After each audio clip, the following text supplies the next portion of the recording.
Shalom, selamat pagi, selamat ibadah dua hari ini. Selamat juga Bapak Juro yang akan menyampaikan firman Tuhan pada dua ini. Mari kita siapkan hati kita yang terbaik dan kepada Tuhan. Amin.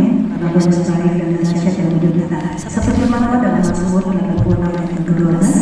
Aku hendak bersyukur kepada Tuhan, Allahku dengan segenap hatiku dan memuliakan namamu untuk selama-lamanya. Kita baca sekali lagi bersama-sama 2-3. Kepada Tuhan Allahku dengan segenap hatiku dan memuliakan namamu untuk selama-lamanya. Mari kita berdoa. Terima kasih Tuhan Yesus. Kami bersyukur kepada Tuhan bahwasanya Engkau Allah yang baik. Kau sangat baik bagi kami Tuhan. Terima kasih buat hari ini kalau kami boleh lewat satu minggu lagi dan kembali bersama-sama untuk menyembah Tuhan. Semua anugerah Tuhan, semua kebaikan Tuhan. Kami bersyukur hari ini kami boleh ada di tempat ini. Tuhan, kami serahkan hati kami serahkan hidup kami adalah setiap pujian yang kami naikkan di hadapan Tuhan menjadi persembahan yang berkenan di hadapan Tuhan. Urapi hamba-hambamu yang melayani hari ini, urapi setiap umatmu yang datang pada hari ini. Kami yakin dan percaya bahwa Tuhan Yesus Kau hadir di tempat ini, Kau nyatakan mujizat, Kau nyatakan lawatan kepada setiap kami. Yang sakit Kau sembuhkan, yang lemah Kau kuatkan, yang berputus asa Tuhan berikan pengharapan yang baru. Terima kasih Tuhan Yesus, kami siapkan hati kami yang terbaik hanya untuk memuliakan nama Tuhan. Kami menyerahkan ibadah yang kedua ini dari awal hingga selesainya dalam nama Bapa, Putra dan Roh Kudus, yakni dalam nama Tuhan Yesus Kristus. Haleluya. Amin. Bapak Ibu yang dikasihi Tuhan, di tempat ini ada hadirat Tuhan. Dan setiap kita yang ada di tempat ini, kita membuka hati kita untuk memuji dan menyembah Tuhan. Dan biarkan Roh Kudus bekerja menghalau setiap kita di pagi yang indah ini. Haleluya. Haleluya.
katakan kepada Tuhan, dan ku tahu hidupku, amin, adalah penyembahan. Kau ciptakanku dalam kemuliaan-Mu. Kami tahu Tuhan, ku tahu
kemuliaan Tuhan. Amin.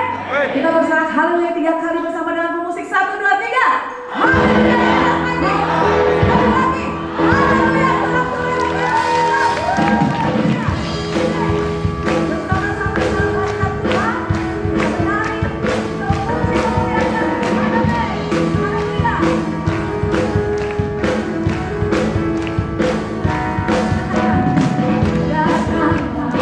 Kebaikan dan dengan hati lesu.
bersyukur pada pagi hari ini kami boleh berada dalam rumah-Mu untuk memuji besarkan nama-Mu. Biarlah karunia Tuhan Engkau hadir lewat puji-pujian umat-Mu. Engkau berkenan atas kami sehingga ibadah kami boleh naik dan berbau harum di hadapan Allah. Engkau berkenan untuk menjamah setiap kami melalui suara firman-Mu. Berbicaralah Tuhan atas kami, urapi kami semua, terutama hamba-Mu untuk sebagai saluran berkat firman Allah. Dalam nama Bapa, Putra dan Roh Kudus yang siap diberkati Tuhan, sama-sama katakan amin. Berikan dulu kemuliaan bagi Tuhan. Amin. Silakan duduk Bapak Ibu saudara kasih dalam Tuhan. Shalom. Shalom. Puji Tuhan. Pertama-tama saya bersyukur kepada Tuhan karena hari ini dan siang ini saya diberi kesempatan untuk menyampaikan firman Tuhan. Saya juga bersyukur, terima kasih buat kesempatan diberikan oleh Bapak Gembala atau disebut Pastor Joko Susanto, kalau saya tidak salah sebut ya. Ya, terima kasih buat Ibu juga dan seluruh pekerja gereja yang luar biasa. Selama beberapa hari saya bisa bertemu dengan beberapa hamba Tuhan, pengerja gereja di sini yang luar biasa, dan saya percaya apa yang Bapak Ibu sudah korbankan waktu, tenaga, pelayanan saudara itu tidak sia-sia, sebab Tuhan akan memperhitungkan semuanya. Amin, saudara. Saya sebenarnya tidak mencari pelayanan karena Tuhan yang menunjuk saya dan di mana saja saya bisa melayani. Saya 5 hari lalu saya ada di satu tempat, yaitu di pelayanan di Sorowako, yaitu ada danau terdalam namanya danau, kalau tak salah danau Matano ya. Di situ danau yang terdalam, dan saya sempat kami pelayanan di sana, ada tim bersama dengan dari Singapura.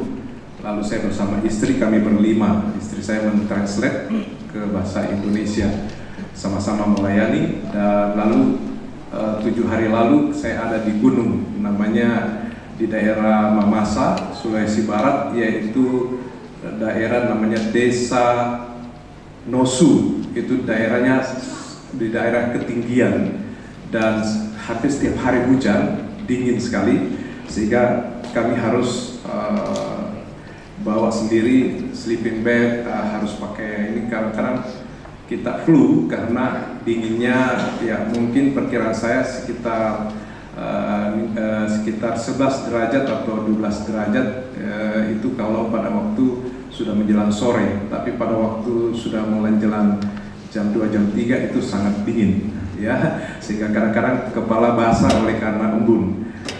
Saya pelayanan di mana saja ya, saya cinta akan Tuhan, dan oleh karena itu mungkin tidak kebetulan Tuhan memberikan saya nama dari orang tua saya tahu itu dari Tuhan, yaitu John Ingatung Chandra. Nama John saudara sudah tahu, Yohanes. Ingatung saya tidak tahu, tapi Roh Kudus akhirnya memberitahu setelah saya jadi pendeta, yaitu Ingatung adalah ingatlah Tuhanmu. Kalau saya terjemahkan adalah Yohanes datang dan memberitakan tentang mengingatkan semua umat manusia untuk selalu mengingat bahwa ada Sang Pencipta, dan di dalam Sang Pencipta itu ada nama Yesus Kristus Tuhan. Amin, saudara. Haleluya. Dan Chandra adalah fam dari orang tua saya, itu Fam Chan. Jadi saya ada darah Chinese dan darah Sulawesi, jadi ada campuran, ya seperti itu. Tapi dalam pelayanan saya luas, di mana saja saya pelayanan di baik di gereja karismatik, gereja Protestan, tapi belum pernah khotbah di gereja Katolik ya. Tapi di mana-mana saya melayani, bahkan gereja suku, yaitu gereja Toraja, kadang di gereja Toraja Mamasa, kadang di gereja Kibai. Di mana-mana saya melayaninya karena Tuhan mempersatukan kita di surga. Tidak ada kata yang masuk surga adalah gereja Betani, gereja masuk surga tidak ada gereja GPDI, masuk surga tidak ada gereja GSJA, tapi adalah gereja Yesus Kristus. Amin, saudara. Amin. Ya, puji Tuhan. Ya, saya memiliki satu istri dan 3 orang anak, nama Kesia, Priska, dan Daniel. Saya suka memberi nama-nama Alkitab ya. karena saya dulu dari berkas, maksudnya saya dulu seorang pekerja lalu punya cita-cita jadi bisnismen, tapi ternyata Tuhan tangkap, saya serahkan seluruh hidup saya. Tetapi tidak mudah membayar semua harga itu, karena cita-cita harus ditinggalkan, keuangan juga, berpikir tentang keuangan harus ditinggalkan, bahkan pacar pun tidak mau saya jadi pendeta, karena dia seorang punya cita-cita yaitu jadi pengusaha emas, dan memang orang tuanya adalah toko emas, ya.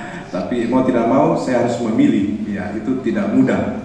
Ya seorang laki-laki bisa juga menangis, ya, dan saya harus menangis. Tetapi Tuhan selalu mengingatkan saya bahwa cinta akan Tuhan itu lebih utama. Jikalau engkau mendahulukan Tuhan, semuanya akan mengikuti engkau, yaitu berkat-berkatnya. Dan puji Tuhan, Tuhan memberikan saya waktu itu akhirnya bertemu seorang istri, ya. Dan saya tidak tahu kalau dia adalah istri saya, karena tadinya berteman saja. Tapi ternyata dia adalah istri, karena saya merasa canggung karena bersama dia, saya merasa tidak siap. Karena saya seorang hamba Tuhan, padahal dia adalah seorang yang menurut saya wanita mahal. Kenapa wanita mahal? Karena lipstiknya saja mahal, pakai emas, pakai sepatu mahal, pakai baju mahal. Jadi saya tidak kira kalau dia adalah istri saya. Tapi ternyata dia siap tinggalkan semua dan siap menderita dengan saya. Haleluya, ya. Tetapi penderitaan itu adalah salib, dan akhirnya semua itu beban menjadi ringan. Dan akhir semua kata, endingnya adalah sampai saat ini saya bisa berdiri di sini, dan Tuhan memberkati sampai saat ini. Amin, saudara. Saya tahu bahwa orang tua saya tidak setuju waktu itu saya menyerahkan diri untuk masuk sekolah kitab, karena mereka juga adalah seorang pengusaha, tapi saya harus melayani Tuhan, dan dia tidak akan memberikan saya sepeser pun. Saya harus serahkan diri, masuk sekolah Alkitab sebagai beasiswa kerja. Saya harus kerja di sekolah Alkitab itu. Saya harus babat rumput. Saya harus kerja apa yang bersihkan rumah dosen, dan itu saya harus bayar harga, saudara. Tapi akhir semua itu selesai, saya harus akhirnya mengakui saya hanyalah seorang hamba Tuhan. Amin. Kalau saya berdiri juga di sini adalah saya kira tidak kebetulan, karena awalnya saya akan ke Palu, tapi karena oleh sesuatu hal akhirnya saya harus ada di sini, karena gereja saudara saat ini saudara hadir, dan di depan saudara ada layar, namanya layar LED Videotron. Dan saudara, saya yakin bahwa inilah gereja masa depan, gereja modern. Harus, kalau saudara mau LCD terus, sampai kapan kita ada di dalam era seperti ini. Dan era seperti ini tidak salah ketika kita memiliki LED Videotron, karena semua ini akan menuju kepada zaman, ya. Saya tidak tahu ketika Tuhan hadir tiba-tiba Videotronnya muncul lalu kelihatan aku sedang bangkit. Saudara, ini akan menyatukan, sebab dimanapun Bapak Gembala saudara, dia bisa berkhotbah. Dia di Eropa, dia di Yerusalem ketika ke Tanah Suci, dia bisa berkhotbah secara live di sini. Amin, saudara. Jadi saya kira kalau ketika Tuhan datang, dia pun bisa secara live menunjukkan diri dia kepada saudara bahwa dia sudah datang. Amin. Ya, itu cuma candaan mungkin, tetapi mungkin bisa jadi sesuatu yang nyata di dalam kehidupan kita, bahwa dia akan datang dalam kehidupan ini. Jadi saya hadir sini karena juga ada pekerjaan masalah pengadaan LED Videotron untuk mempermudah gereja-gereja pengadaan Videotron, sebab memang hanya gereja-gereja yang punya duit yang bisa memiliki LED Videotron, karena ini sangat mahal. Kalau ini tafsiran saya biasanya ini adalah harga hampir 600 juta, 500 juta lebih untuk P4 4K. Ini P4 4K, ini violet P4 4K. Nah, sedangkan kalau gereja itu diskon 45%, bahkan diberi kemudahan-kemudahan. Akhirnya jatuhnya hanya 297 juta. Dan itu pun cicil tanpa bunga, tanpa pajak. Cicil bisa 2 tahun, bahkan kita beri kemudahan, akhirnya mau tidak mau gereja kita bantu 3 tahun, saudara. Terus di mana keuntungannya? Ya, itu karena kita membantu gereja-gereja. Amin, saudara. Ada sukacita saudara memiliki LED Videotron? Ya,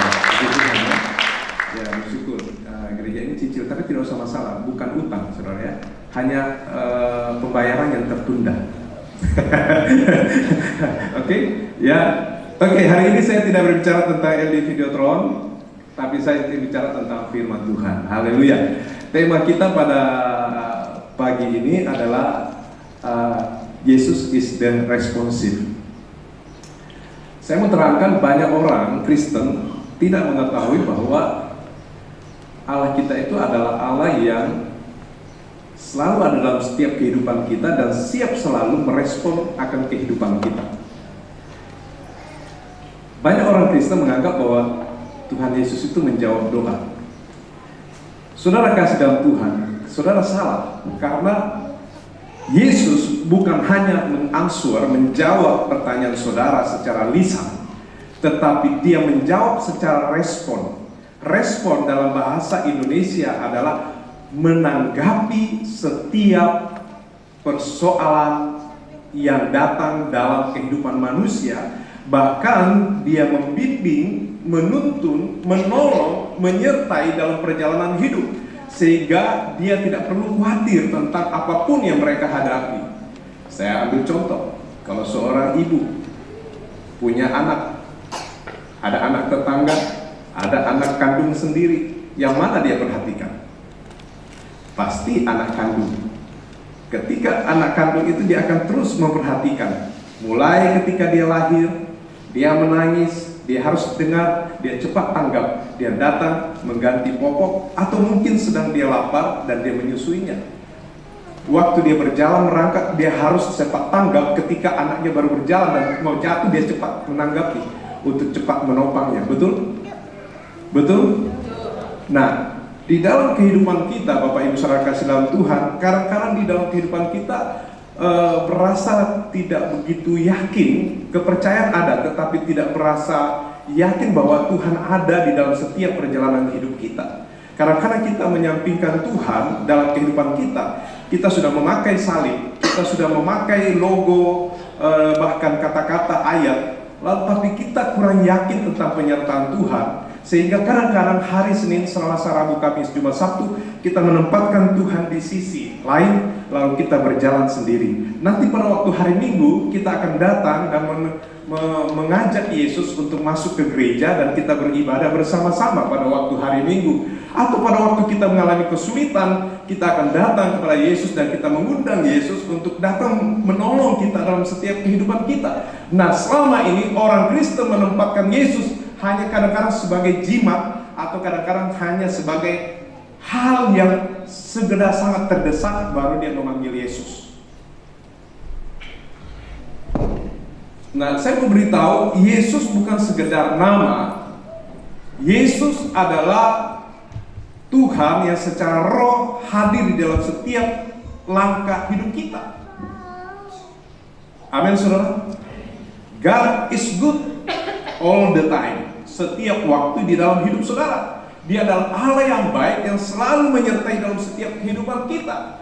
Orang-orang yang menempatkan Yesus di dalam hatinya, dalam setiap kehidupannya, menjadikan dirinya dalam bait Allah, bait Roh Kudus, maka Tuhan akan berkenan dan tinggal dalam hidupnya secara roh. Sebab dia sendiri adalah roh adanya, yaitu saudara adalah roh adanya. Dan ketika roh saudara bersih, dialah di situ menempatkan dirinya untuk hadir, di mana dia berkata, inilah tempat yang aku berkenan dan aku akan bersemayam bersama engkau. Aku akan menyertai engkau dalam setiap langkah hidupmu, sehingga engkau tidak perlu khawatir, engkau tidak perlu takut. Makanya jangan takut, jangan khawatir, sebab firman Allah sendiri mengatakan bahwa jangan takut, jangan khawatir. Itu 365 hari, dan itu hanya cukup memang satu hari, satu kali.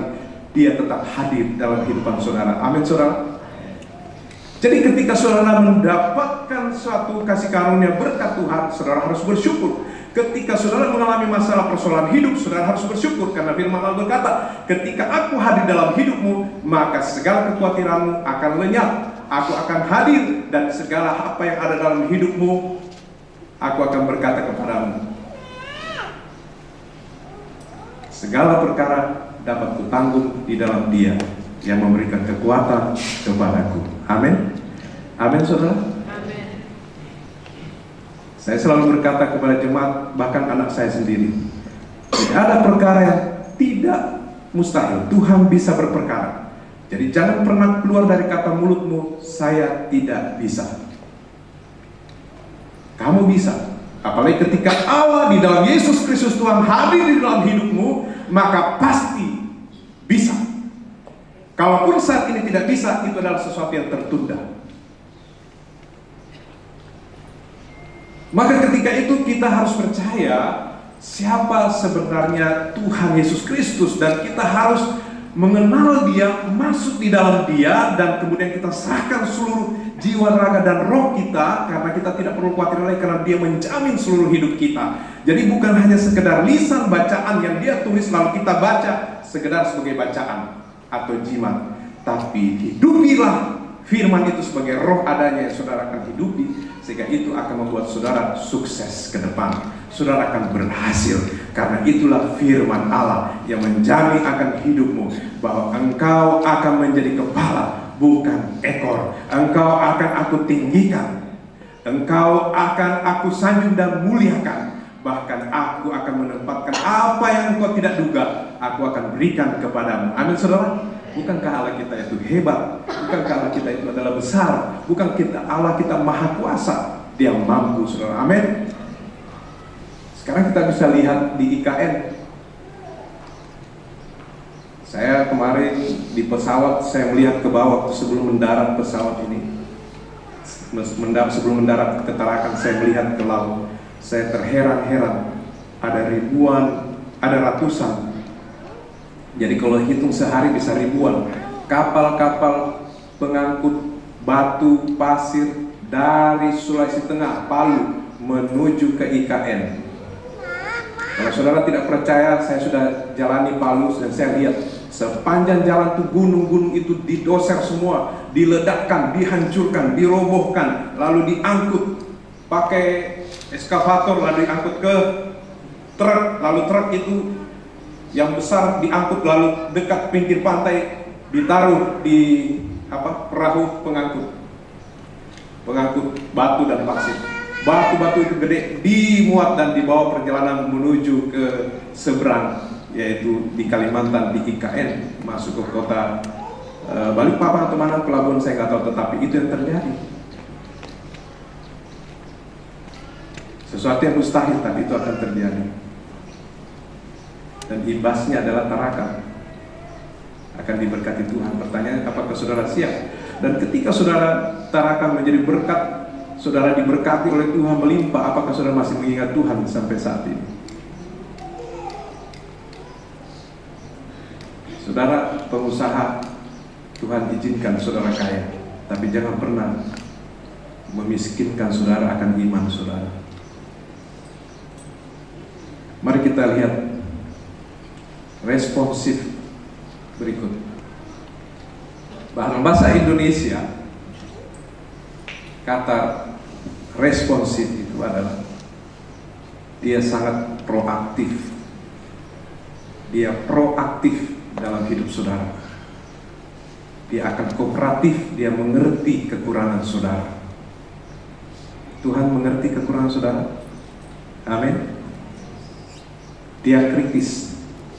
Yesus Kristus kritis atas dosa-dosa.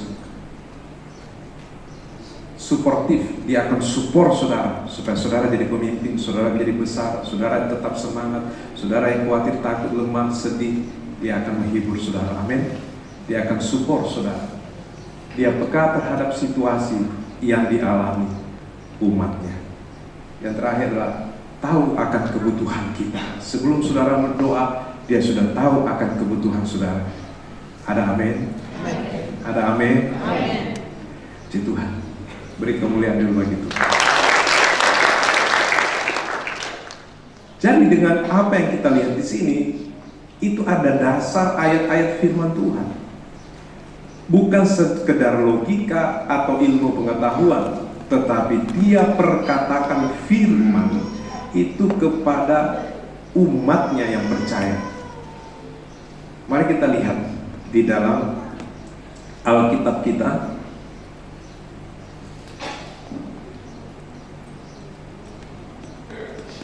Dua Tawarik pasal 7 ayat 11. 2 2 Tawarikh pasal 7 ayat 11. Mari kita baca dulu ayat 7 sampai 11 ya. Kalau bisa ada ayat Alkitab, 2 Tawarikh pasal 7 ayat 11 kita akan baca. Ayat 11 sampai yang ke 16. Demikianlah Salomo menyelesaikan rumah Tuhan dan istana raja, dan berhasil melaksanakan dalam rumah Tuhan dan dalam istananya segala sesuatu yang timbul dalam hatinya. Kemudian Tuhan menampakkan diri kepada Salomo pada malam hari dan berfirman kepadanya, telah kudengar doamu dan telah kupilih tempat ini bagiku sebagai rumah persembahan. Bila mana aku menutup langit sehingga tidak ada hujan, bila mana aku menyuruh belalang pelahap memakan habis hasil bumi, dan bila mana aku melepaskan penyakit sampar di antara umatku, dan umatku yang atasnya namaku disebut merendahkan diri, berdoa, mencari wajahku, lalu berbalik dari jalan-jalannya yang salah, dari jalan-jalannya yang jahat, maka aku akan mendengar dari sorga dan mengampuni dosa mereka serta memulihkan negeri mereka. Sekarang mataku terbuka dan telingaku menaruh perhatian kepada doa dari tempat ini. Sekarang telah kupilih dan kukuduskan rumah ini supaya namaku tinggal di situ untuk selama-lamanya. Maka mataku dan hatiku akan ada di situ sepanjang masa. Salomo adalah anak dari Daud, menggantikan ayahnya menjadi seorang raja. Saudara, kita tahu cerita tentang Daud. Daud adalah ayah dari Salomo. Daud adalah seorang yang beriman. Ketika masih muda, dia sudah percaya kepada Tuhan Allah dan selalu menyanyikan puji-pujian, bahkan musik ketika mengembalakan kambing domba ayahnya. Dalam pengembalaan domba yang disuruhnya dia dengan taat dan setia, bahkan menjaga kambing dombanya sebagai rasa tanggung jawab, dan dia berusaha untuk berjuang. Tetapi saudara tahu dari cerita ini bahwa kalau secara manusia menghadapi apa yang ada di depan dia dan melebihi kekuatannya, dia tidak akan bisa bertahan. Tetapi bersama dengan Tuhan Allah, maka Daud bisa berhasil mengalahkan binatang dalam coba untuk merusak atau mengganggu atau memakan kambing domba ayahnya. Nah, dari awal sebuah tanggung jawab itu, maka dia diberikan perkara yang besar, yaitu dengan cara mengalahkan Goliat. Sama seperti saudara kekasih dalam Tuhan, ketika saudara jadi pengusaha kecil, menghadapi pengusaha-pengusaha hebat, pengusaha kaya, pengusaha yang banyak duit, lalu saudara adalah seorang pengusaha kecil. Tapi saudara, kalau saudara punya iman dan saudara mengundang Tuhan dalam dalam usaha pekerjaan saudara, saya yakin percaya usaha saudara akan dibantu, ditolong oleh Tuhan. Amin saudara. Amin saudara. Kalau saudara pergi ke Sulawesi Selatan, banyak orang-orang yang masih pakai ilmu-ilmu. Jadi ada pengusaha, dia, kenapa usaha saya selalu menghadapi masalah, kok tambah kurang orang jaya. Lalu tiba-tiba ibu itu menghadapi sakit, stroke. Lalu waktu itu saya diminta untuk berdoa. Ibu ini datang dari sebuah kota di Sulawesi Selatan menuju ke kota Makassar untuk berobat. Lalu setelah selesai ibadah, kami layani ibu ini di rumahnya. Dia menghadapi stroke tiba-tiba. Dalam pelayanan itu, dia anak Tuhan, orang Kristen. Dan saya tidak tahu kalau dia ada kerasukan. Jadi sementara kami naikkan pujian, berdoa, sementara berdoa, tiba-tiba saya merasa ada sesuatu yang berbeda. Lalu saya merasa ada roh yang tidak benar yang menguasai ibu ini. Lalu kemudian saya usir, saya tengking. Terus tiba-tiba roh saya ingin seperti bertanya. Lalu ketika saya bertanya, kamu siapa? Dalam nama Yesus, kamu siapa? Lalu dia berkata, saya disuruh. Kemudian saya tanya, siapa yang suruh? Dalam nama Yesus, siapa yang suruh? Lalu dia berkata, saya disuruh oleh seorang bernama, dia sebut nama Chinese. Saya tidak tahu itu siapa, saya tidak kenal. Tapi saya coba berusaha menghafal nama Chinese itu. Lalu saya usir. Lalu dia berkata, saya tidak bisa pulang karena rumah saya jauh. Karena memang ibu ini tinggal di sebuah kota yang berjarak kira-kira 7-8 jam dari Makassar, yang dimana dia menempatkan rumah anaknya yang ada di Makassar untuk berobat. Jadi hari Minggu setelah ibadah, hari Minggu itu waktu selesai ibadah, kami datang ke rumah itu karena minta tolong untuk didoakan. Lalu usir setan itu bilang, rumah saya jauh. Rumahmu di mana? Palopo. Saya dalam pikiran saya, dan mungkin saya berkata, terserah kamu mau naik bus, mau jalan kaki, mau naik motor, mau naik pesawat, terserah, yang penting keluar, ya kan? Saya usir, keluar, dalam Yesus. Akhirnya dia berteriak, dan itu suara laki-laki, sedangkan ibu ini adalah perempuan. Usir, puji Tuhan dia keluar. Stroke, saudara tahu, tangan dia kan, kalau stroke itu mana? Saya lupa, tangan kanan atau tangan kiri dia stroke. Stroke tapi miring, mulut miring. Saudara tahu stroke kan, penyakit stroke, miring mulut, tangan juga bengkok. Lalu kaki tidak bisa digoyang, jadi kalau dituntun lalu geser. Saudara tahu orang stroke bagaimana, ya kan? Waktu setelah saya berdoa, usir setan, amin. Lalu dia minta minum. Saya kalau orang yang kerasukan, tidak pernah kalau dia minta minum, saya kasih minum. Nanti saya merasa yakin kalau setan sudah lari. Karena setan itu dalam tubuh manusia, kalau diusir dalam nama Yesus, dia merasa panas. Maka dia minta minum. Nah itu salah satu ciri. Jadi saya usir. Sudah selesai, amin. Lalu dia minta minum. Lalu saya minta anaknya ambilkan air minum. Sementara dia pegang, saya heran. Loh, tangan kanan, tangan saya lupa, tangan kanan atau tangan kiri. Dia pegang itu gelas kaca. Lalu saya pegang, tapi saya rasa tangannya agak kuat, jadi saya lepas. Dia minum. Kalau saya minum, saya merasa dia sudah sembuh. Lalu saya berkata, mari kita berdoa lagi. Kita berdoa, amin. Lalu kita nyanyi, dalam nama Yesus. Saya mengatakan, mari kita berdiri. Mari ibu berdiri. Anaknya bantu, jangan bantu. Ibu berdiri sendiri. Dia berdiri, lalu jalan. Dalam nama Yesus, akhirnya bisa jalan sendiri. Amin. Amin. Ini bukan sekedar cerita, tetapi ini nyata dalam kehidupan kita bahwa ada roh-roh lain yang coba berusaha untuk merugikan pengusaha Kristen, yang coba mau menghalangi pengusaha Kristen karena dia iri bahwa anak-anak Tuhan diberkati Tuhan. Makanya ketika kita sebagai seorang pengusaha harus tahu firman, harus tahu cara-cara licik iblis, bagaimana untuk menghalau dan mengusir setan. Amin. Supaya saudara jangan sampai akhirnya saudara kalah dengan setan, dengan trik-trik daripada iblis berusaha untuk menjatuhkan saudara. Padahal saudara sudah tahu firman, saudara orang Kristen, tapi karena salah dalam tindakan saudara kadang-kadang kita tidak mengerti, akhirnya kita mengizinkan iblis untuk mencobai kita. Betul? Kita terpancing, kita marah, kita emosi. Akhirnya istri jadi tempat pelampiasan, kita pukul, kita aniaya, kita marah sama anak karena kita stres menghadapi. Padahal itu semua pekerjaan-pekerjaan trik iblis yang coba merusak, akhirnya tidak damai sejahtera dan tidak ada punya rencana ke depan lagi karena ada sesuatu yang menekan hidup kita dalam masalah rumah tangga.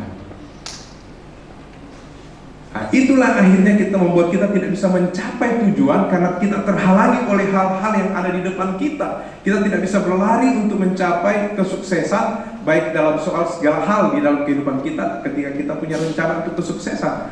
Tapi ingatlah selalu bahwa Tuhan tidak pernah menghalangi langkah saudara untuk saudara menjadi sukses. Yang menghalangi saudara adalah setan atau orang-orang yang dipakai oleh iblis. Tapi saudara tetap tenang dan undang Yesus untuk menghalau semua itu. Saudara percaya? Amin. Orang-orang yang baru menikah, iblis kadang-kadang merusaknya dengan hatinya, hanya karena pada saat itu kurang ekonomi, makan hanya nasi dan tidak tahu uang kemana, tidak ada uang mau makan karena baru menikah. Terus persoalan-persoalan kecil hanya karena gesekan terjadi, bertemu pacaran cuma singkat, tidak mengenal satu dengan yang lain. Dia orang Jawa, istri orang China, tidak ketemu latar belakang. Satu kalau diinjak kakinya, dia bilang, Bu, kaki ibu di atas kaki saya. Kalau orang China diinjak kakinya, woi, mana matamu? Betul? Tapi itulah keadaan dan kita harus menyelesaikan diri. Oh iya, dia orang China. Ini contoh yang maaf ya. Ya saya sebut itu karena saya orang China ya. Ya, tidak masalah. Kalau kita orang China itu semangat kerja apa, kita cepat-cepat ya gitu seperti itu. Ya itulah China. Makanya jangan heran kalau negara Cina itu sudah duluan ke depan. Tapi itulah keadaan nyata. Hal-hal yang kadang-kadang hanya sepele, lalu iblis menggopang, iya, memang tong dia begini-begini. Ayo, masa kamu dikalah, kamu laki-laki, ayo keluarkan ilmumu, mari keluarkan kau punya, mana kau laki-laki bikin malu saja. Akhirnya dia keluarkan harga dirinya, wibawa pribadinya, bukan lagi wibawa Kristus, wibawa surgawi. Dia marah, dia pukul, terjadilah, percaya pulangkan saja ke orang tuaku, kata istrinya. Betul? Saudara, suami istri, firman Allah berkata, apa yang dipersatukan oleh Allah tidak akan diceraikan oleh manusia. Hanya maut yang memisahkan. Saya pernah menikahkan seorang yang sebenarnya usianya karena sudah meninggal istrinya. Lalu karena selalu baku bawa dengan janda ini yang jemaat, selalu baku, akhirnya saya panggil berdua, saya tanya. Lalu akhirnya mereka sungguh-sungguh, oke saya nikahkan. Begitu terjadi pertengkaran dengan Pak Pendeta, Pak Gembala, tolong ceraikan saya mau pisah dengan suami istri saya, terlalu cerewet. Saya bilang, bagaimana mungkin saya mau ceraikan? Firman Allah bilang, apa dipersatukan Allah tidak mungkin diceraikan oleh manusia. Sekarang kau minta cerai. Dia bilang, Pak Pendeta yang nikahkan saya. Loh, yang mau nikah siapa? Ya kamu enaknya terus saya pahitnya. Firman Allah berkata hanya mau. Saudara memang, coba saudara bisa memisahkan diri dari saudara. Ibu, ayah bisa terpisah dari saudara karena jarak jauh. Tapi istri saudara sekarang saudara sudah berdua, tidak akan mungkin diceraikan, tidak mungkin dipisahkan, betul? Amin. Amin saudara.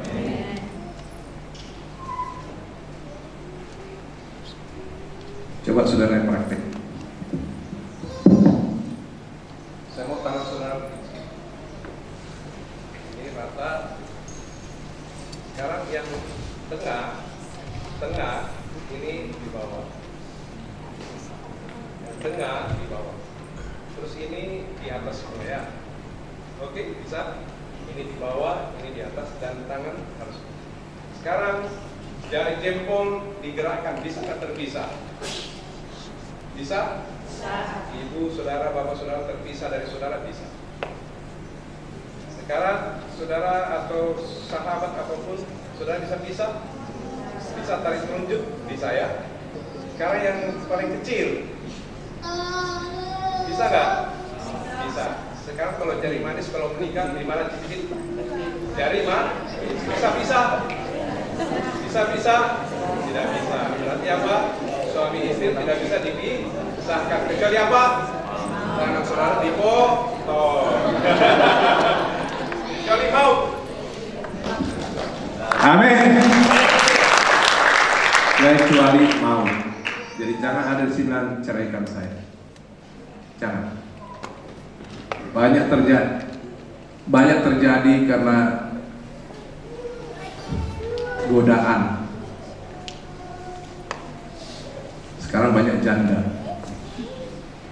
Jangan janda terdepan, harus istri saudara terdepan. Makanya hai istri-istri, belajarlah untuk make up.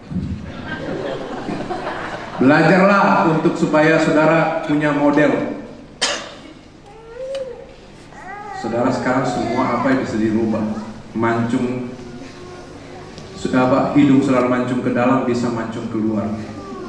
Mata saudara, mata Chinese bisa jadi mata orang India. Amin. Gigi sudah ompong, saudara bisa pasang gigi.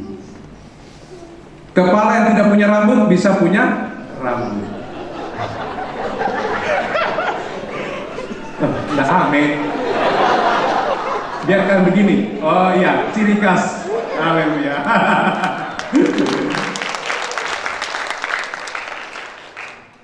Nah itu. Jadi tolonglah suami-suami cari duit. Berikanlah kepada istri.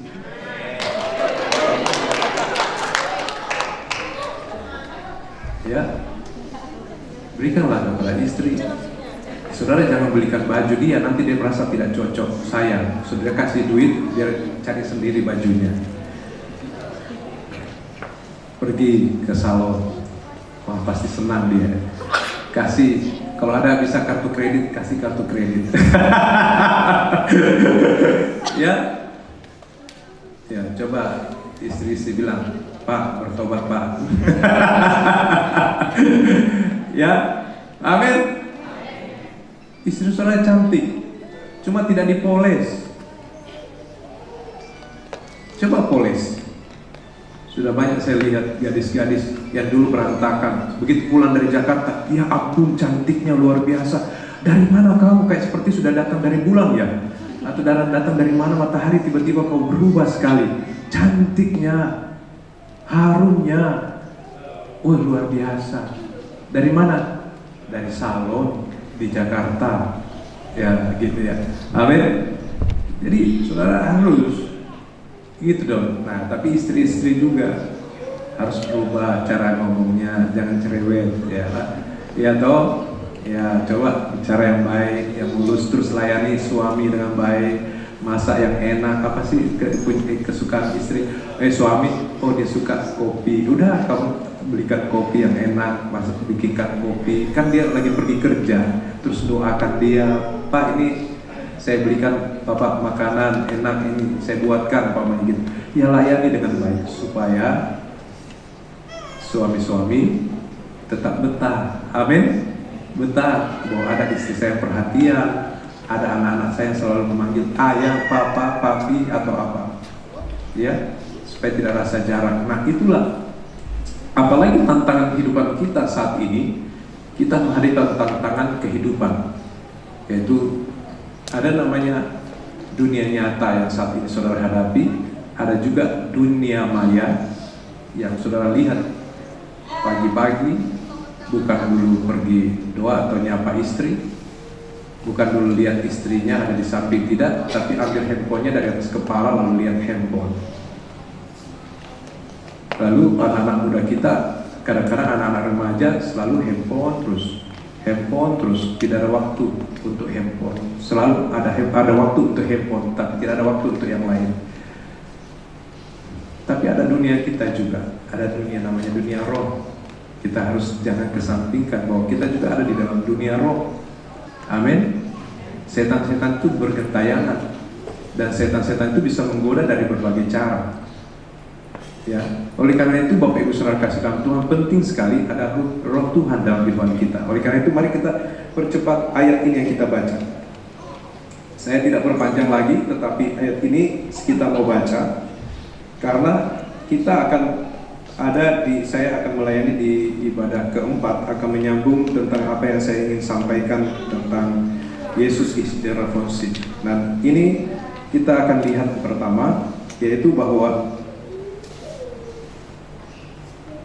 demikianlah Salomo menyelesaikan rumah Tuhan dan istana raja dan berhasil melaksanakan dalam rumah Tuhan dan dalam istana segala sesuatu yang timbul dari hatinya.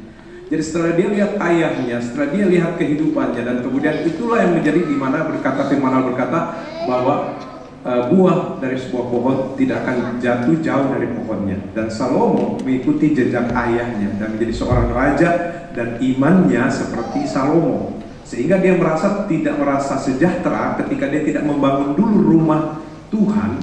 Sebab ketika dia memerintah menjadi seorang raja di istana raja dari ayahnya yang bertahun-tahun, dia merasa perlu merubah istana. Tapi dia merasa kalau dia merubah istana, rumah pribadinya, keagungannya, tapi dia melihat bait Allah yang roboh, dan dia pun akhirnya berinisiatif, dia akan membangun dulu rumah Tuhan, lalu bersamaan kemudian membangun rumah istananya. Dan ketika dia membangun dengan apa? Dengan hati. Dia berusaha memberi yang terbaik. Dia berusaha untuk memperindah. Dia berusaha memikirkan tentang tekstur atau arsitek gimana yang terbaik saat itu.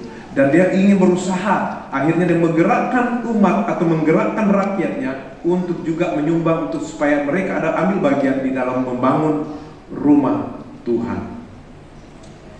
Yang kemudian ini berbicara apa tentang membangun rumah Tuhan? Itu berbicara secara rohani kepada kita, bagaimana kehidupan kita sebagai orang percaya harus membangun rumah bait Allah Roh Kudus di dalam diri saudara. Jangan pernah ada persembahan kepada apapun bentuknya dalam penyembahan yang lain daripada Allah. Mungkin selama ini saudara masih menyembah tentang dewa-dewa atau roh-roh atau kepercayaan-kepercayaan yang bersinggungan dengan kebenaran, atau mungkin saudara memiliki harta kekayaan dan itu menjadi suatu hal yang utama dalam hidup saudara daripada Tuhan. Saudara pengusaha adalah seorang pengusaha, tetapi jangan pernah lupa bahwa semua itu adalah titipan Tuhan. Semua akan diambil pada waktunya, dan kita akan pergi tanpa ada sesuatu pun yang kita bawa. Dan oleh karena itu pergunakanlah setiap waktu kesempatan ini untuk supaya saudara memakai uang itu, memakai harta saudara untuk memuliakan Tuhan. Pakai semua itu untuk kesejahteraan saudara, tapi juga untuk berbicara tentang iman saudara. Saudara bisa punya mobil, kalau saudara belum bisa memiliki Mercedes, jangan pernah menginginkan saudara memiliki mobil Mercedes yang harganya 1 M. Sebab bila tergores, hati saudara pun terluka. Tapi kalau saudara sudah melebihi daripada kekayaan saudara dan saudara bisa beli, dan ketika itu kecelakaan atau apapun tergores, saudara tetap ada sejahtera. Amin. Berarti saudara siap. Saudara, masalah kita ada dalam hidup ini sama. Seorang pendeta, seorang jemaat biasa, semua dapat masalah. Saya dapat masalah. Tanah saya sudah beli tanah ukuran 12 kali 40, dirampas oleh orang. Saya coba berusaha, ya sudah, saya berserah kepada Tuhan. Tetap ada sejahtera. Dan akhirnya Tuhan memberkati. Tuhan memberkati. Tuhan memberkati. Tuhan memberkati. Kalau itu menjadi sesuatu momok bagi saya untuk menggeser iman saya, maka saya akan berusaha untuk bagaimana supaya itu tidak mengganggu iman saya. Karena yang terpenting, yang termahal yang saudara punya prinsip adalah bagaimana bahwa Kristus itu ada di dalam diri saudara. Itu yang termahal. Itu yang termahal. Amin. Amin saudara. Ada orang yang karena kedudukan dia menjual imannya. Karena pria cakep, punya kedudukan, punya uang banyak, pengusaha lagi. Waduh, luar biasa. Tapi iman yang berbeda. Ya udahlah, untuk sementara saya tinggalkan iman saya terus mengikut dia. Saudara, itu sangat murah saudara, sangat murah. Dan akhirnya hanya sesaat saudara akan tinggalkan, dan bahkan akhirnya saudara sudah akan kehilangan iman dan saudara masuk dalam kegelapan. Nah itulah salah satu artis. Saudara tahu siapa, dan suaminya meninggal dan dia pun masuk penjara. Dia orang Manado. Saya tidak perlu sebut namanya, kan banyak orang Manado kan. Tapi ciri-cirinya saja, clue-cluenya saja ya. Dan akhirnya dia ada dalam kegelapan. Dia masih muslim sampai sekarang. Sudah ada dalam kegelapan, menguasai pikirannya dan hatinya karena menjual imannya. Sudah lama seperti itu. Harta bisa dicari, tetapi iman akan menjerumuskan saudara. Ketika saudara salah, akan masuk kepada neraka kekal. Dan itu saudara, kita tidak bisa beli dengan harga berapa harta saudara. Tidak akan bisa membeli. Dan ingatlah selalu bahwa itulah iman yang termahal di dalam kehidupan saudara. Ya, saudara sekarang harus bangga karena saudara memiliki Kristus, Tuhan, Allah yang Maha Kuasa, Allah yang Maha Besar, yang selalu proaktif dalam kehidupan saudara, dalam apapun dalam kehidupan saudara. Sama seperti tadi cerita saya, ketika saya harus tinggalkan semua.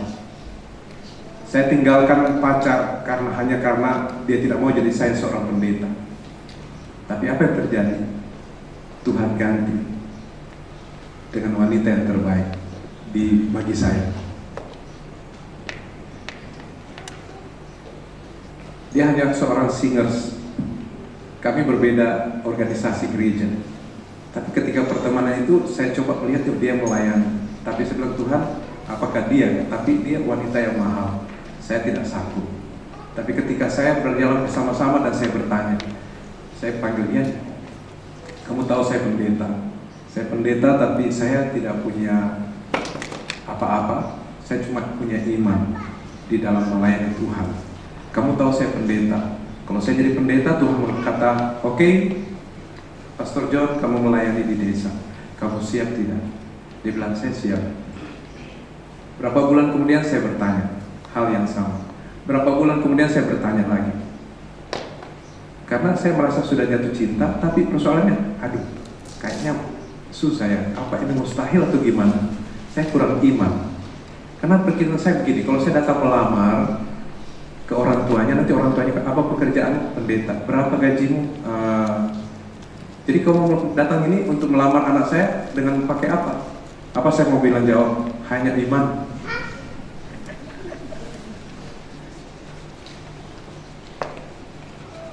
Akhirnya karena orang tuanya malu bertanya kepada saya, dia bertanya kepada anaknya, kamu yakin menikah sama pendeta? Kamu tahu berapa gajinya? Dia tidak bisa menjawab gajinya. Kamu yakin? Tapi bersyukur dia menjawab, saya yakin. Betul, kamu berani siap menanggung resiko? Siap. Akhirnya dia menjawab saya, waktu saya bertanya lagi tentang pelayanan saya seperti ini dan tidak ada uang. Kamu siap tidak? Dia bilang berkata apa? Ini yang terakhir, hanya saya disekap mati.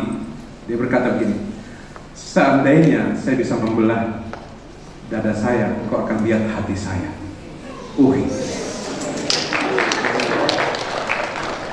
Saya tidak pernah lupa itu. Akhirnya udah, saya tarik dia. Ayo kita menikah. Tapi tunggu dia selesai wisuda, baru kita acarakan. Amin, saudara. Nah, itu Tuhan beri. Apa yang pernah hilang daripadamu, Tuhan akan gantikan berlipat kali lipat. Yang penting dari ucapan iman, tidak keluar kata-kata sia-sia. Itu pentingnya Tuhan mau hadir dalam hidup saudara. Yang kedua, membangun rumah persembahan. Kemudian Tuhan menampakkan diri kepada Salomo pada malam hari dan berfirman kepadanya, telah kudengar doamu dan telah kupilih tempat ini bagiku sebagai rumah persembahan. Di dalam hati kita ada sesuatu yang terindah, ada pujian, ada firman Allah, ada duka yang baru harum di hadapan Allah, sehingga itu berkenan di hati kita. Tidak ada kemarahan, tidak ada emosi yang berkelebihan, tidak ada sesuatu kata-kata yang mendukakan Roh Kudus, yang adalah keharuman Kristus. Sebab firman Allah berkata, lewat puji-pujian aku bersemayam di atas puji-pujian umatku. Ketika hati saudara bersukacita, ada pujian dalam hati saudara, lewat pujian mulut maupun hati saudara selalu kontak batin dengan Tuhan, maka di situ Tuhan hadir. Ketika Tuhan hadir, saudara tidak perlu khawatir, saudara tidak perlu takut ketika saudara berjalan, sebab Tuhan selalu menyertai saudara. Amin. Tuhan selalu menyertai. Tuhan selalu menyertai. Saya pernah mati sesaat hanya karena main badminton. Saya kecapean. Saya main badminton, terlalu bersemangat, tiba-tiba jantung saya berdetak. Udara oksigen masuk, nggak bisa. Masuk oksigen nggak bisa. Hanya mulai kram dari bawah, saya rasa. Lalu saya masuk ke lapangan lagi untuk cari teman, karena kalau saya di sana ada sisi di mana gelap, tidak ada orang. Saya ke teman, saya bilang, saya merasa mau pingsan. Dan saat itu saya sudah hilang. Lalu saya hilang, lalu saya merasa melayang, dan saya ringan sekali. Lalu teman saya bilang, kamu sudah biru. Teman-teman saya badminton itu hamba-hamba Tuhan. Lalu rupanya mereka kumpul, saya tidak tahu. Mereka berhenti semua bermain, mereka ada 3 lapangan, berhenti semua. Lalu mengurungi saya. Dia tolong saya. Saya tidak sadar. Lalu tiba-tiba saya merasa kembali. Nafas. Tapi saya lemas, saya tidak boleh bisa membuka mata. Tiba-tiba ketika saya kembali dalam diri saya, roh saya, lalu saya dengar ada puji-pujian yang indah, puji-pujian gereja. Saya pikir sudah di surga. Tapi kenapa dalam nada itu ada nada fals? Terus saya buka mata saya, oh saya masih hidup. Ternyata ada teman saya suaranya fals. Saya bersyukur. Dia bilang, aduh kami sudah takut sekali. Dan memang teman-teman sekeliling lagi berdoa dan menyembah Tuhan. Dan saya hadir. Kalau belum waktunya, Tuhan merespon. Tuhan merespon. Tapi apakah kita sudah siap? Ketika Tuhan memanggil kita, kita tidak tahu waktunya. Tapi ketika itu datang waktunya, kita harus siap. Amin, saudara. Oleh karena itu, Bapak Ibu Saudara kasih dalam Tuhan, bangunlah penyembahan senantiasa dalam hati dirimu dengan sesuatu persembahan yang baik. Bukan hanya kedap puji-pujian, dan hati yang baik, jiwa yang baik. Amin. Karena ada roh Tuhan tinggal di dalam diri kita. Bukan sekedar apa yang nampak, tapi itu benar dari orang bisa baca kita ketika dari buahnya. Perkataan kita, tindakan kita, dan semuanya orang bisa baca bahwa ini anak Tuhan. Setiap saya berjalan dia bilang, Bapak, hamba Tuhan ya? Oh iya. Itu Tuhan tahu. Yang ketiga, membangun pengenalan akan Tuhan. Bangun pengenalan akan Tuhan. Siapa dia sesungguhnya? Siapa dia? Kenali firman-Nya, kuasa firman-Nya. Itu membawa saudara kepada iman saudara. Saya melayani seorang keluarga. Ini terakhir kesaksian. Bertengkar, terus kemudian dia punya anak satu pertama, anak kedua. Tapi anak pertama yang laki-laki selalu stay. Hampir setiap minggu stay. Saya diminta melayani, saya bukan jemaat saya. Tapi dia minta tolong. Oke, saya melayani. Dia ada satu gereja besar. Dia sudah melayani. Tapi persoalannya ketika dia menghadapi anaknya, saya juga susah berpikir, kenapa bisa? Apa penyebabnya? Kita bawa juga dalam doa. Setelah saya pulang, bawa dalam doa. Setiap begitu saya juga agak capek ya, datang doa dan melayani keluarga ini. Ternyata saya tidak tahu, keluarga ini sudah melayani Tuhan dan orang Kristen. Tiba-tiba Tuhan kasih perlihatan. Tuhan memberi penglihatan. Di rumah keluarga ini ada 3 tempat penyembahan. Di bawah tangga, di kamar, dan di dapur.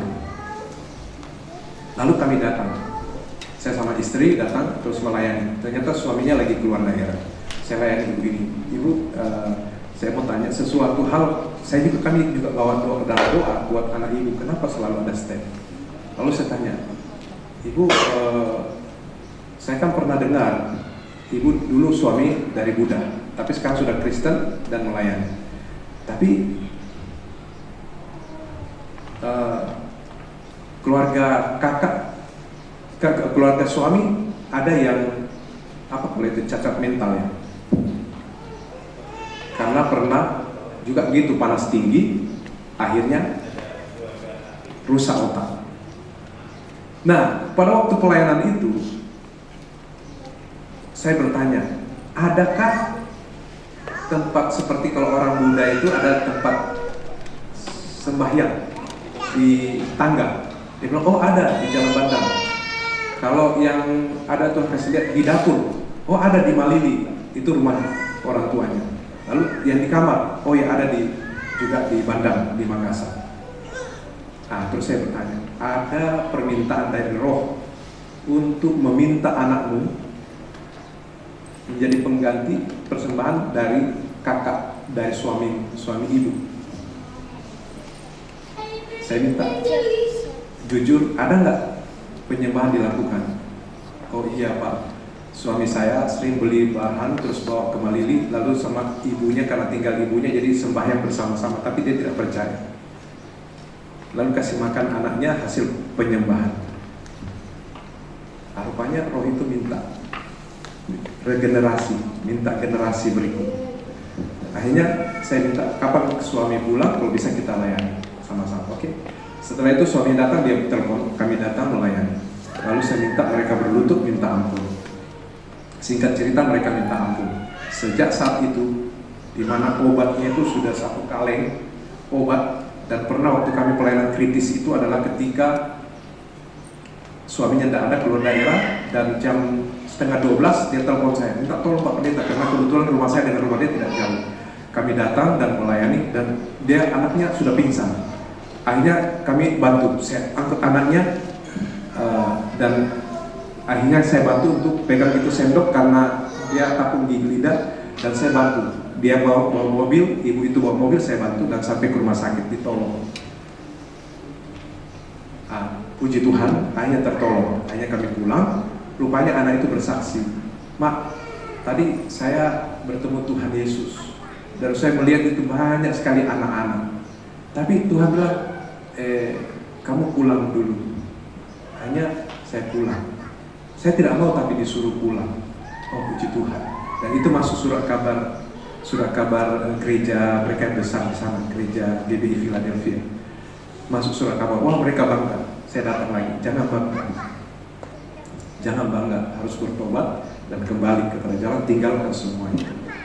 Dan sejak saat itu, anaknya tidak lagi menolak. Saudara, pengalaman-pengalaman pelayanan itu banyak sekali. Orang-orang, bahkan orang Kristen sendiri tidak mengenal Tuhan. Terus terang, Tuhan itu hanya sekedar nama sebagai suatu KTP. Tapi jangan pernah menjadikan saudara Kristen sebagai KTP.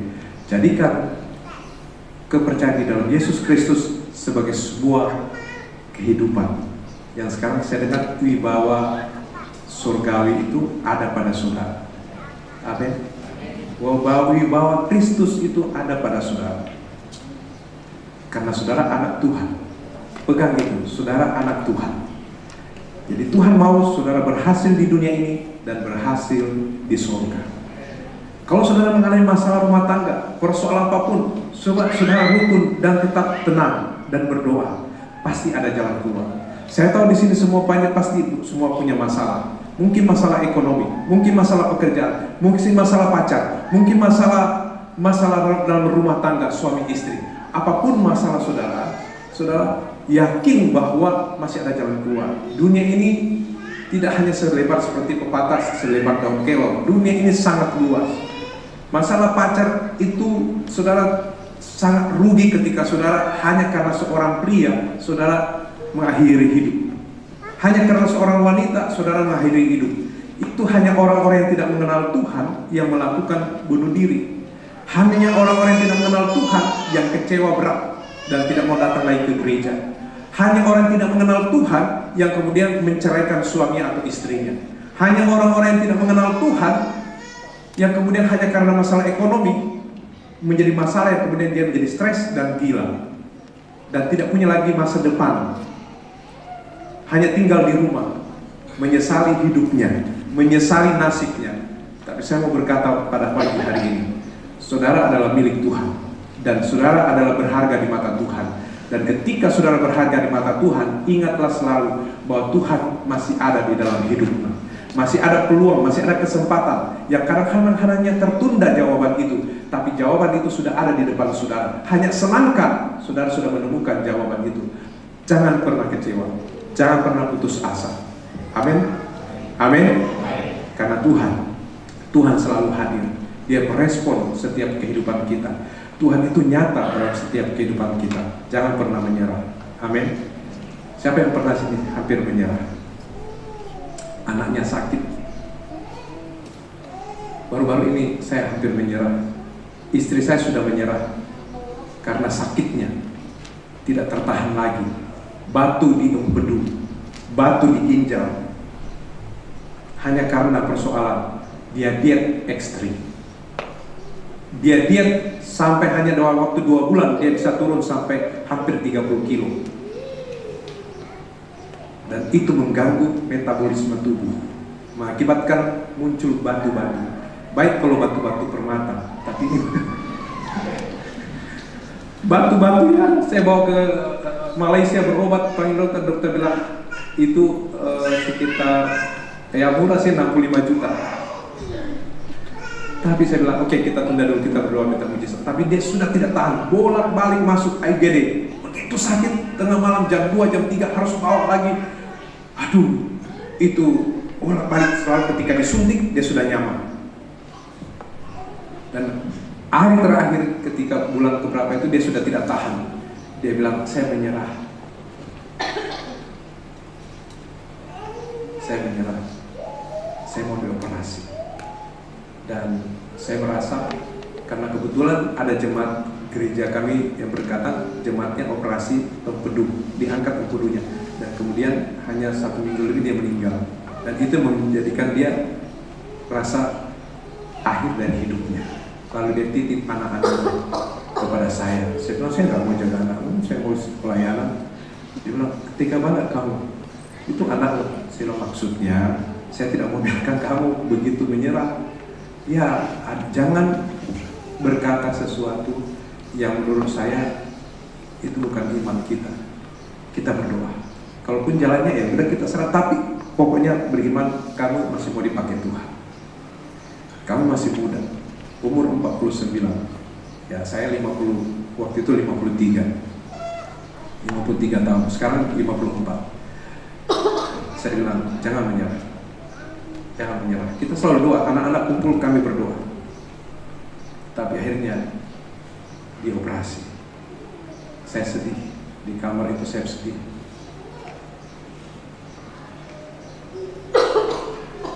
Saya meneteskan air mata.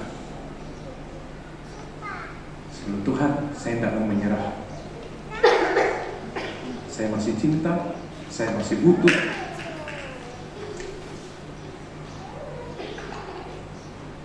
Mendampingi pelayanan. Dan akhirnya setelah dioperasi, empedu diangkat. Lalu dia perlihatkan batu-batu itu. Tapi yang luar biasa adalah mujizat. Tuhan tolong ginjal tidak jadi operasi karena batu-batu itu keluar dengan sendirinya. Mujizat itu masih nyata. Jangan pernah menyerah. Amin. Kita lihat ujian singkat ini. Kita lihat ini diciptakan dari sebuah kisah nyata menjadi sebuah lagu, dan kita akan saksikan lagu ini. Ini adalah sekali lagi sebuah dari kisah nyata, dan nanti kita akan nyanyi juga lagu itu. Ya, mari matikan lampu dulu Pak, kita itu.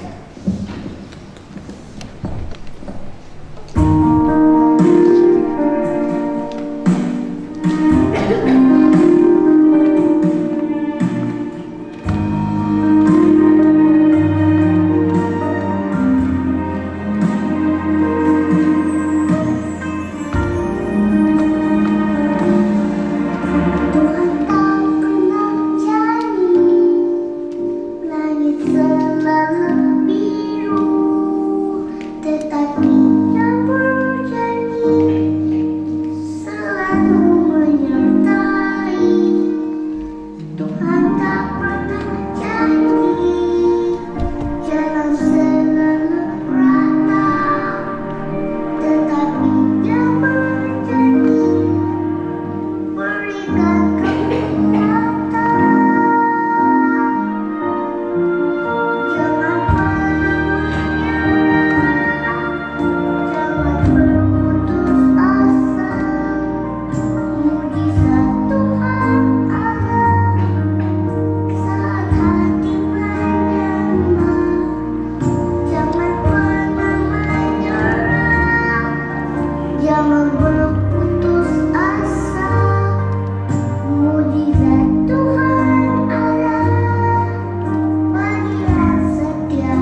pujian ini bersama-sama. Jangan pernah menyerah. Mari kita berdiri bersama-sama. Persoalan beban berat setiap manusia itu pasti ada. Tetapi ingatlah selalu bahwa Tuhan senantiasa ada di dalam setiap kehidupan saudara, setiap waktu, karena Dia adalah Allah yang baik. Mari kita nyanyikan pujian ini bersama-sama. Saya minta pemain musik bisa bantu dan worship leader, singers. Saya ingin berdoa bagi Bapak Ibu. Haleluya. Tundukkan kepala saudara. Saudara nyanyikan pujian ini sambil berdoa kepada Tuhan, agar supaya Tuhan turun tangan atasmu, menyelesaikan setiap persoalan. Apapun itu, katakan kepada Tuhan siang ini, Tuhan, aku percaya Engkau sumber jawaban dan setiap jalan kehidupan. Tuhan tak pernah janji, langit selalu biru, tetapi Dia berjanji selalu menyertai. Tuhan tak pernah janji jalan selalu rata, tetapi Dia berjanji berikan kekuatan. Jangan pernah menyerah, jangan berputus asa. Mujizat Tuhan ada saat hati menyembah. Jangan pernah menyerah, jangan berputus asa. Mujizat Tuhan ada bagi yang setia dan percaya.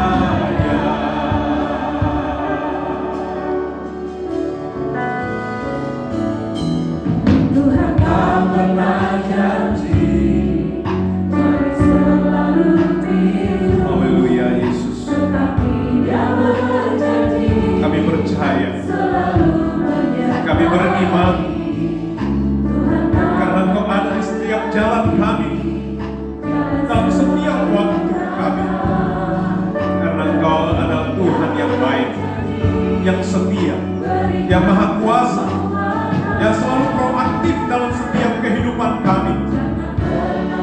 Tolong Tuhan, tolong kami Bapa, dalam setiap persoalan itu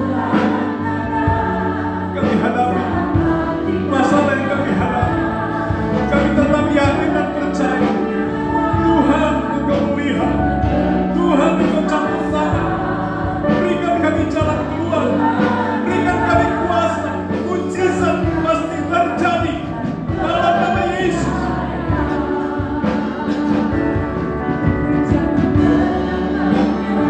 Dalam nama Yesus. Segala badan masalah persoalan angkatlah tangan. Tuhan, Engkau melihat tangan-tangan yang terangkat, tangan-tangan yang berserah, tangan-tangan yang beriman. Mereka membutuhkan Yesus, membutuhkan Tuhan dalam kehidupan. Berikanlah kiranya kekuatan, pegang tangan kedua umat-Mu. Tuntunlah, berikan jalan keluar, berikan kemenangan, berikan Tuhan semangat bahwa Engkau selalu ada dalam setiap kehidupan kami, umat-Mu. Kami percaya Tuhan, kami percaya Yesus, kami percaya Tuhan. Engkau berikan kami mujizat terhadap keluarga kami, terhadap apa yang saat ini kami doakan, masalah persoalan. Dalam nama Yesus, dalam nama Yesus. Segala pekerjaan iblis, roh-roh jahat yang coba mengusik, mengganggu, kami usir tolak dalam nama Yesus. Roh-roh belalang pelahap kami usir tolak dalam nama Yesus. Segala rubah-rubah yang coba mau merusak kebun anggur sukacita kami usir tolak dalam nama Yesus. Roh jahat kuasa gelap, Engkau tidak berhak atas kami umat-Mu. Kami usir tolak dalam nama Yesus. Dan kami percayakan firman-Mu Tuhan. Engkau tolong kami, Berikan kami Tuhan ketenangan, damai sejahtera, hikmat marifat. Jalan keluar, kemenangan demi kemenangan adalah milik kami. Kami adalah anak-Mu Tuhan. Kami percaya Engkau mau menjadikan kepala, bukan ekor. Engkau akan mengangkat kami, bahkan mendukung keluarga kami, suami istri, anak-anak. Diberkati Tuhan dalam nama Yesus. Dalam nama Yesus. Dalam nama Yesus. Dalam nama Yesus. Diberkati Tuhan. Diberkati Tuhan. Diberkati Tuhan.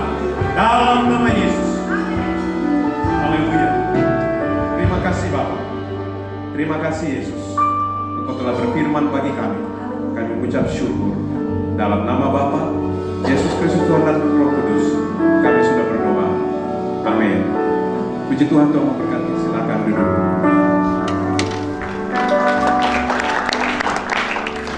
Terima kasih buat Bapak Pendeta John yang sudah menyampaikan kebenaran yang luar biasa bagi kita. Sekali lagi kemuliaan bagi Tuhan. Kita akan memberikan persembahan yang terbaik bagi Tuhan. Kita akan berdoa bersama-sama. Bapa di surga, kami sangat diberkati oleh kebenaran firman yang sudah kami dengarkan bersama tadi. Kami Engkau terus memberkati Bapak Pendeta John, istri dan anaknya dan pelayanan dan segala usaha pekerjaan yang dikerjakan oleh tangannya dibuat berhasil, bahkan menjadi berkat bagi banyak orang. Terima kasih Tuhan. Dan sebentar kami akan memberikan persembahan yang terbaik bagi Tuhan. Kalau Tuhan sudah memberkati kami di hari-hari yang lalu dan pada saat kami memberi, kami percaya Tuhan akan membuat kami lebih lagi semua untuk kemuliaan nama Tuhan. Diberkatilah Engkau Tuhan yang sudah memberkati kami juga. Terima kasih Bapa. Dalam nama Tuhan Yesus Kristus kami sudah berdoa. Haleluya. Amin. Kita memberi yang terbaik bagi Tuhan. Haleluya.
Banyak terima kasih kepada Bapak Pendeta John Inatul Chandra yang sudah melayani kami pada pagi hari ini. Kami sangat diberkati oleh pelayan firman-Nya. Tuhan Yesus memberkati. Dan kami juga ingin menginformasikan bahwa Bapak Gembala kita, Bapak Pendeta Joko sedang keluar kota karena ada tugas FKUB.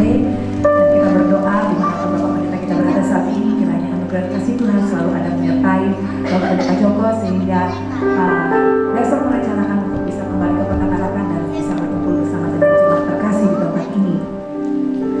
Berikutnya kami mau mengucapkan selamat datang kepada Bapak Daniel, Bapak Polda, yang mungkin ada yang belum kenal. Kami persilakan untuk bisa berdiri.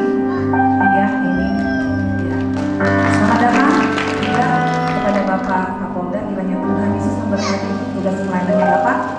Kemudian untuk informasi kegiatan sepekan dapat menghubungi sekretariat gereja. Dan berikutnya kami rindu ingin mengetahui jika ada jemaat yang baru pertama kali hadir pada ibadah kita di pagi hari ini, mungkin boleh lambaikan tangannya. Ada yang baru? Iya, ada satu yang baru. Selamat datang.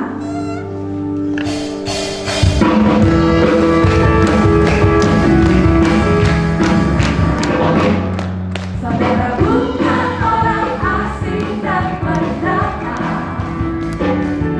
melepaskan jawab-jawabnya dari orang-orang kudus, dan anggota keluarga Allah.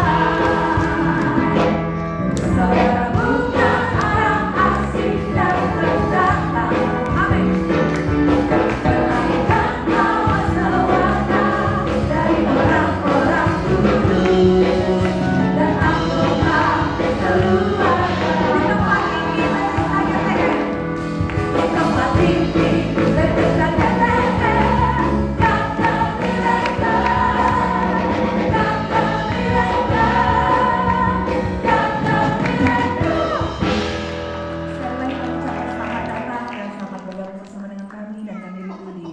waktu-waktu mendatang bisa bersama dengan kami di tempat ini. Baiklah Bapak Ibu yang dikasihi Tuhan, kita akan segera mengakhiri ibadah kita untuk pagi hari ini. Kami undang untuk kita sama-sama bisa berdiri dan kita akan menyanyikan pujian Kami Memuji Kebesaran.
Kami bersyukur, terima kasih Tuhan atas kebaikan Tuhan yang sungguh luar biasa dalam sepanjang ibadah raya kedua pada siang hari ini. Tuhan sudah menyertai memberkati kami dari awal hingga berakhirnya ibadah ini. Kami percaya kami boleh merasakan lawatan Allah yang spesial lewat sabda firman-Mu yang telah disampaikan oleh hamba-Mu Bapak Pendeta John Chandra. Tuhan, terima kasih Tuhan buat kebenaran firman-Mu. Kiranya firman-Mu menjadi firman yang hidup di dalam kehidupan kami, menghidupi hidup kami, sehingga kami boleh menjalani sepanjang kehidupan ini berjalan dalam kemenangan, kekuatan iman yang terus bertambah-tambah. Berkati hamba-Mu, urapi hamba-Mu lebih lagi Tuhan dalam pelayanan di Makassar. Tuhan, menolong memberkati umat yang Tuhan percayakan, berkati keluarga rumah tangganya, dan berkati juga usahanya. Dalam nama Tuhan Yesus Kristus, kami percaya Tuhan memberkati hamba-Mu. Demikian juga kami berdoa buat Bapak Gembala kami, Bapak Pendeta Joko, yang besok akan menuju ke Tarakan. Tuhan menyertai perjalanan hingga tiba di Tarakan dengan selamat, dan kami boleh bersama-sama memuliakan Tuhan. Juga Bapak Pendeta Daniel Handoko Tuhan dari Surabaya, Tuhan juga menolong perjalanan hamba-Mu, dan kami boleh bersama-sama memuliakan Tuhan. Terima kasih Tuhan, sebentar kami akan pulang bersama-sama ke rumah masing-masing. Kiranya Tuhan menyertai perjalanan kami ke rumah, dan kami boleh ketemu dengan keluarga kami dalam hidup dalam sukacita damai sejahtera. Dalam nama Tuhan Yesus Kristus, kami bersyukur kepada Tuhan atas penyertaan Tuhan dalam kehidupan kami. Dalam nama Tuhan Yesus Kristus, mari saudara yang kasih dalam Tuhan, arahkan hatimu, angkat kedua tanganmu, dan terima segala berkat Tuhan. Anugerah dan kasih sayang dari Allah Bapa kita, kasih karunia dari anak yang tunggal Tuhan Yesus Kristus, serta daripada Roh Kudus mempersekutukan kita, menolong kita, menghibur kita, mulai saat siang hari ini hingga Yesus kembali menjemput saudara dan saya masuk dalam kemuliaan kekal selama-lamanya. Pulanglah dan lakukanlah firman Tuhan, sehingga hidupmu dan keluargamu diberkati oleh Tuhan. Usaha pekerjaanmu diberkati Tuhan, pendidikanmu, kesehatanmu diberkati oleh Tuhan. Apapun juga yang engkau lakukan bersama Tuhan diberkati, berkemenangan, beruntung dalam nama Tuhan Yesus Kristus. Kami mengucap syukur. Dalam nama Tuhan Yesus kami akhiri ibadah raya yang kedua dengan penuh pengucapan syukur. Yang percaya diberkati sama-sama katakan amin. Berikan kemuliaan bagi Tuhan. Haleluya.